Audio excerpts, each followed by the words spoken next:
आज हामी tube cricket ग्राउन्डमा आइपुगेका छौँ। ट्युब क्रिकेट ग्राउन्ड चाहिँ एनपिएल सिजन 2 को लागि एकदमै रेडी भइसकेको छ। देख्न सक्नुहुन्छ चारैतिर सिटहरू तयार भइसकेको छ। देख्न सक्नुहुन्छ यहाँ सिटहरू पुरै रेडी भइसकेको छ। पारी देख्न सक्नुहुन्छ सम्पूर्ण कामहरू तयार भइसकेको छ।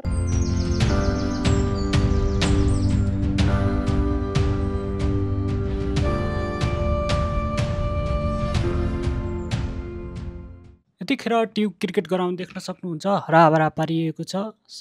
चारैतिर सजी सजावट भइसकेको छ भने फ्लड लाइट पनि टेस्टिङ भइसकेको छ देख्न सक्नुहुन्छ। त्यसै गरी ग्राउन्डको पिच पनि एकदम तम तयार छ भोलिको म्याचको लागि देख्न सक्नुहुन्छ।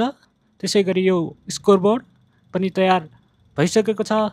यो साइड भने मिडिया बक्सको रहेछ भने यता चाहिँ जनरल टिकट र यतिखेर देख्न सक्नुहुन्छ यहाँ भोलिको म्याचको लागि तब तयार अवस्थामा ग्राउन्ड रहेको छ।